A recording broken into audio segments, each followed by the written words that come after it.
agendanya disiapkan. Ya. Rapat-rapat dilakukan.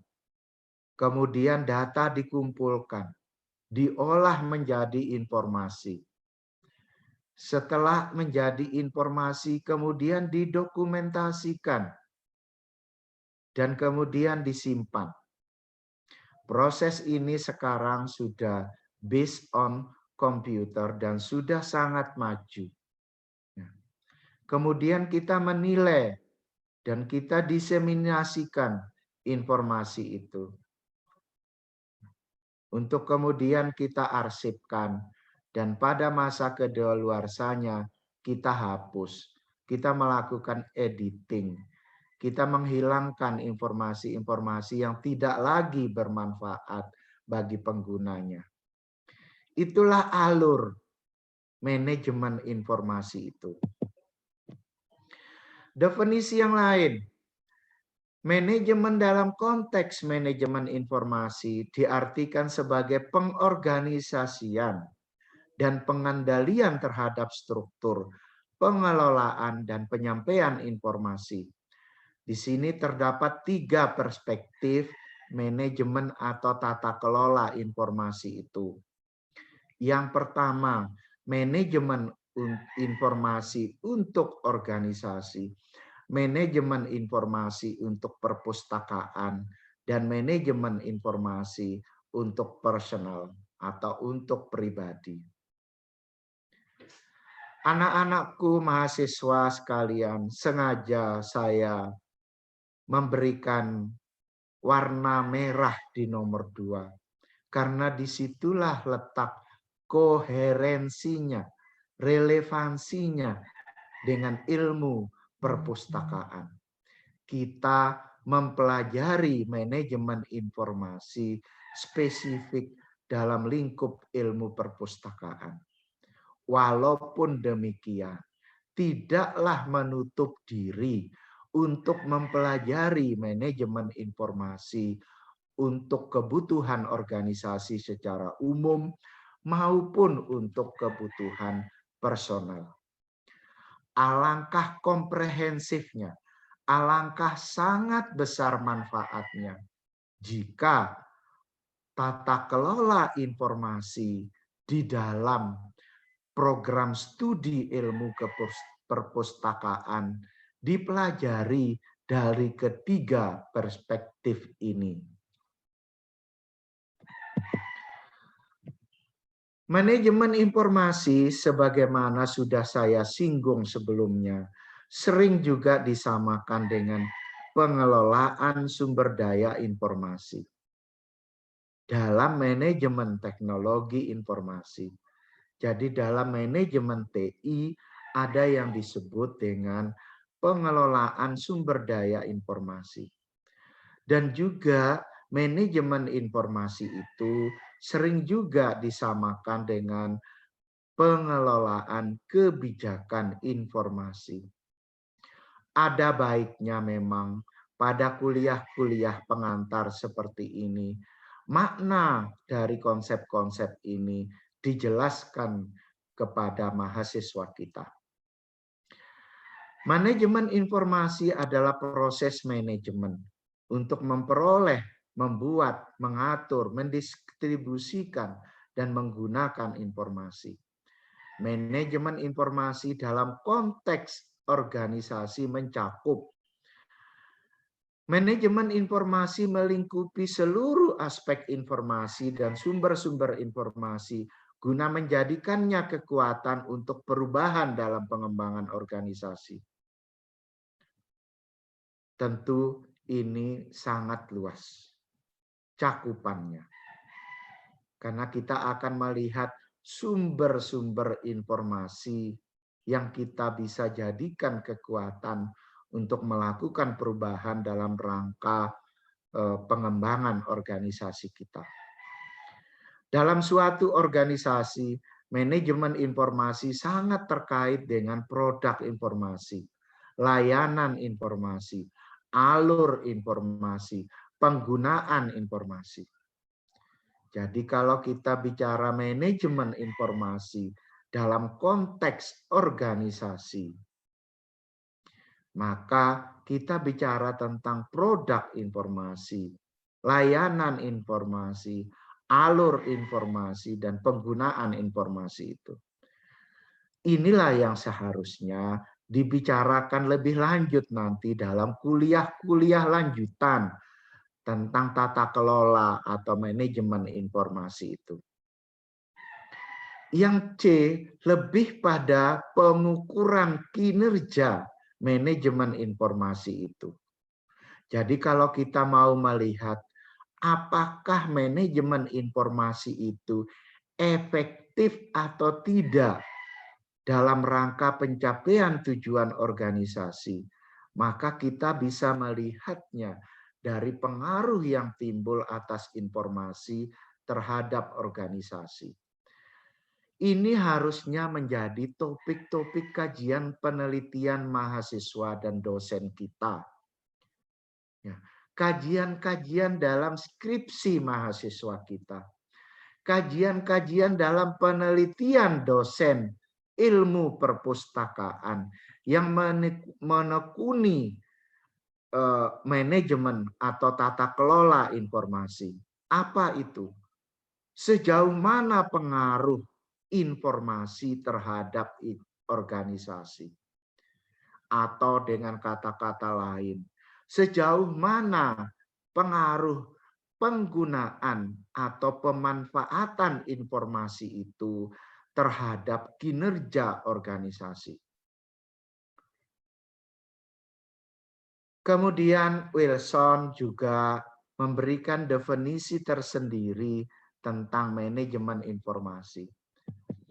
Ada banyak definisi Bapak Ibu, ada dari Lewis, Snyder, dan Rainer tentang manajemen sumber daya informasi yang cakupannya sangatlah luas.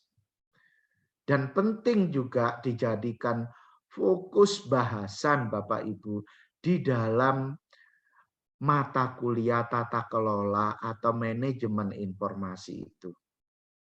Karena sebagaimana saya katakan di awal tadi, manajemen informasi itu juga disamakan dengan manajemen sumber daya informasi yang meliputi pendekatan yang komprehensif untuk perencanaan, pengorganisasian, pemantauan, dan pengendalian sumber daya manusia, pendanaan, teknologi, dan aktivitas memperoleh, menyimpan, mengelola, dan mendistribusikan data untuk memenuhi kebutuhan organisasi. Itu artinya dalam menyusun silabus, ini untuk dosen tentu, mata kuliah tata kelola atau manajemen informasi, ada baiknya kebijakan informasi, manajemen sumber daya informasi, kita jadikan sub pokok bahasannya. Manajemen informasi bukanlah sekedar mengolah data mentah menjadi informasi di dalam database transaksi kita, tetapi melibatkan pengelolaan satu himpunan yang bervariasi dari sumber informasi, mulai dari data sampai ke informasi. Inilah yang menyebabkan mengapa akhir-akhir ini dalam mengolah data menjadi informasi, dalam kerangka mengambil keputusan, orang beralih kepada penggunaan big data dalam teknologi informasi. Karena informasi itu banyak sumbernya dan banyak jenisnya. Data yang harus diolah tidak hanya kuantitatif, tetapi juga kualitatif. Juga data dalam bentuk gambar-gambar, dalam bentuk video, yang kemudian hanya bisa diolah dengan menggunakan suatu perangkat yang kita sebut big data.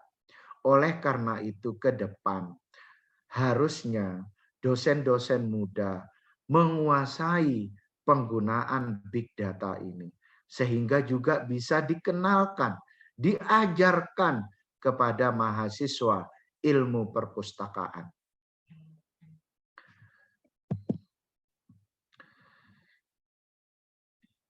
Karakteristik dari manajemen informasi menurut Hinton adalah getting the right information to the right person at the right place at the right time.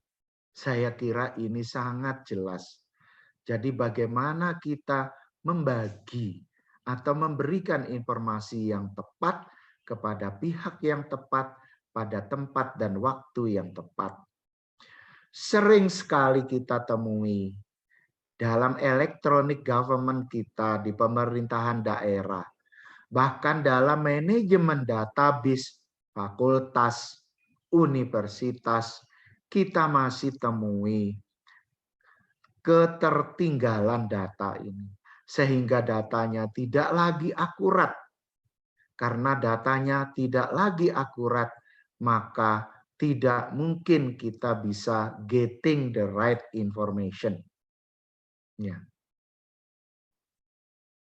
Bagaimana cara mengetahui informasi tersebut tepat? Mengetahui untuk apa informasi tersebut dikumpulkan. Kita harus paham ini. Mengetahui apa yang harus dilakukan dengan informasi pada saat mendapatkannya. Mengetahui informasi apa saja yang akan dimanfaatkan. Dan mengetahui bagaimana nilai dari hasil aktivitas tersebut. Yang nomor 4, tentu terkait dengan tujuan, dengan pengukuran, dengan keefektifan. Tidak jauh bedanya dengan yang sudah saya jelaskan sebelumnya. Jadi kalau kita hendak mengelola, melakukan kegiatan tata kelola informasi, dan supaya informasi yang kita kumpulkan itu tepat, maka kita harus tahu 4 hal ini. Kita harus bisa menjawab ke-4 hal ini secara baik. Hinton menyatakan bahwa manajemen informasi adalah proses pengelolaan data, di mana di dalamnya mencakup aktivitas mencari, menyusun, mengklasifikasikan, serta menyajikan berbagai data yang terkait dengan kegiatan yang dilakukan suatu organisasi, sehingga dapat dijadikan landasan dalam pengambilan keputusan oleh manajemen. Saya kira saya tidak perlu membaca lagi karena ada banyak definisi tentang manajemen informasi itu. Slide yang halaman 10 ini silahkan nanti mahasiswa sekalian membaca, ya, mencermatinya sendiri. Ada 2 pendekatan dalam manajemen informasi ini. Pertama, pendekatan konten. Memfokuskan diri pada informasi dan penggunaannya yang meliputi manajemen penyimpanan dan manajemen informasi yang berpusat pada manusia. Yang kedua, pendekatan orientasi teknologi meliputi manajemen data, manajemen teknologi informasi, dan manajemen teknologi informasi strategis. Penekanan utama pada pendekatan ini adalah penggunaan teknologi informasi secara efektif dan efisien. Pendekatan yang pertama lebih mengarah pada manajemen informasi, tidak hanya untuk kebutuhan organisasi, tetapi juga untuk memenuhi kebutuhan personal. Karena fokus dari pendekatan konten adalah pada informasi dan penggunaannya. Penggunaan informasi tentu tidak hanya oleh organisasi, tetapi juga oleh personal, oleh orang per orang.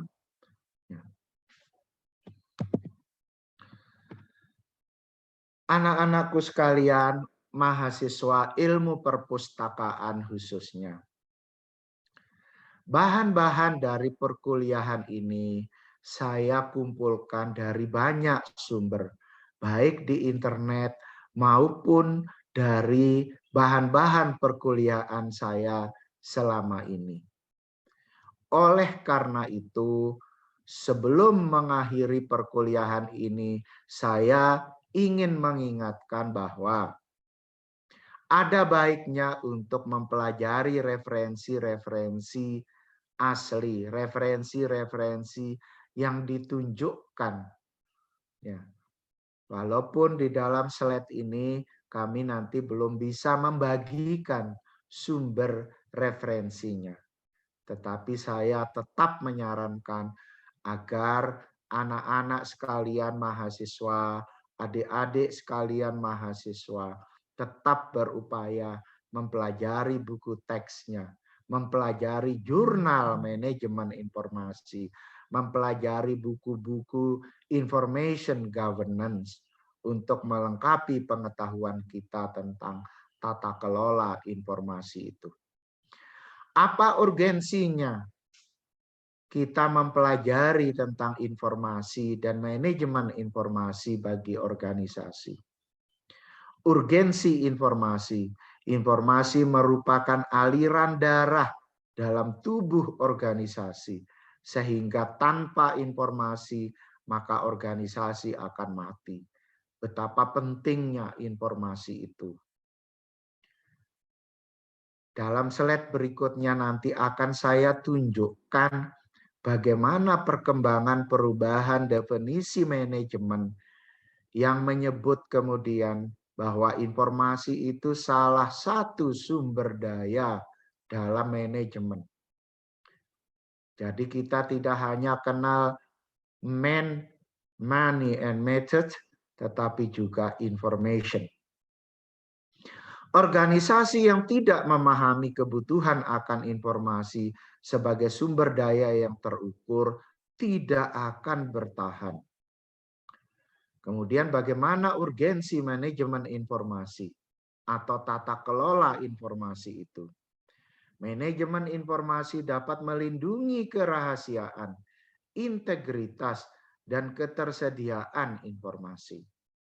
Manajemen informasi menjadi sebuah alat yang ampuh untuk mendukung proses pengambilan keputusan dan menjadi demikian krusial bagi daya saing setiap organisasi.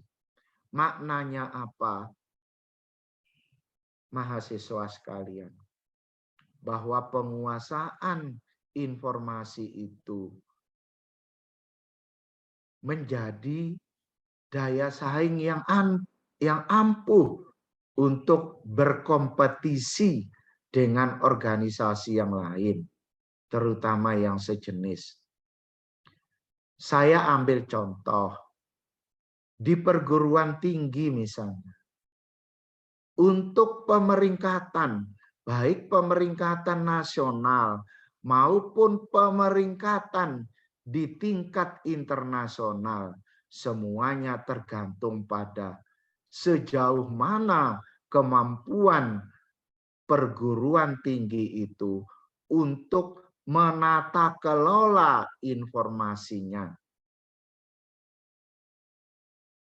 Hasil dari tata kelola informasi itulah yang kemudian didistribusikan dan kemudian menjadi alat untuk menilai peringkat perguruan tinggi itu di tingkat nasional dan di tingkat internasional.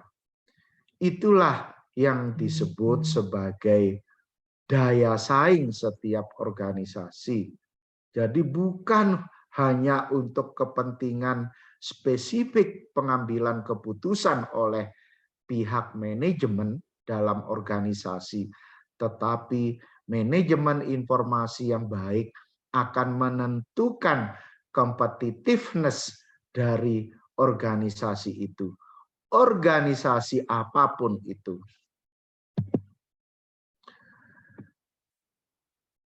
Slide yang ini juga memperkuat mengapa kita mempelajari manajemen informasi itu. Industri teknologi informasi, yaitu industri komputer dan industri terkait lainnya, merupakan industri komersial dan paling pesat perkembangannya, serta paling bernilai di dunia. Terlalu banyak contoh. Informasi yang bermanfaat dan informasi yang tidak bermanfaat atau hoax begitu mempengaruhi dunia ini, begitu mempengaruhi individu, begitu memengaruhi organisasi, disadari atau tidak.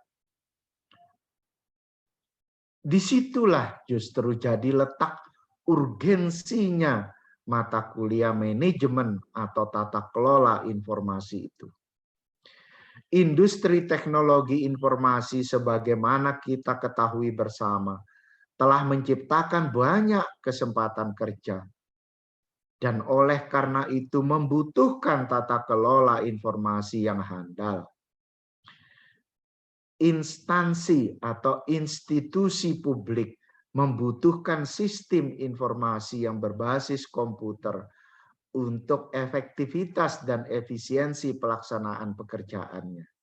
Lagi-lagi dibutuhkan manajemen informasi yang berkualitas. Perkembangan elektronik government yang pesat, informasi berada pada garda terdepan dalam persaingan antar organisasi. Ini yang tadi saya katakan, mahasiswa sekalian. Ya. Durbin membuat definisi yang berbeda tentang manajemen dibandingkan dengan definisi-definisi manajemen klasik yang sudah ada sebelumnya. Durbin menyatakan bahwa manajemen adalah proses menggunakan sumber daya organisasi untuk mencapai tujuan melalui fungsi planning dan decision making, organizing, leading, and controlling. Nah, resources management itu tidak hanya human, financial, physical, tetapi information. Keempat sumber inilah yang kemudian dikelola melalui aspek-aspek planning, organizing, leading, and controlling. Tentu ada perbedaan kebutuhan informasi pada masing-masing unsur atau aspek manajemen ini. Dan itu tentu akan menjadi bahasan-bahasan di kelas pada kuliah-kuliah berikutnya. Inilah skema yang saya buat tentang dukungan informasi dalam organisasi itu. Sebenarnya bukan dukungan informasi saja, tetapi dukungan manajemen informasi dalam organisasi. Kita lihat yang di tengah. Ada pengolahan data menjadi informasi. Informasi itu kemudian digunakan oleh manajemen. Untuk apa? Untuk mencapai tujuan organisasi. Dalam aktivitas pengolahan data menjadi informasi itu, disitulah dibutuhkan manajemen informasi, sumber daya informasi, dan kebijakan informasi. Itulah Bapak, Ibu, dan mahasiswa sekalian. Yang ini saya lewati Dan inilah pekerjaan tata kelola informasi itu yang lebih sifatnya teknis. Mulai dari adanya fakta. Fakta itu kejadian, peristiwa, kegiatan organisasi, transaksi, dan lain-lain. Kemudian direkam. Jadilah dia data. Baik itu yang internal, ya, dari dalam organisasi maupun eksternal.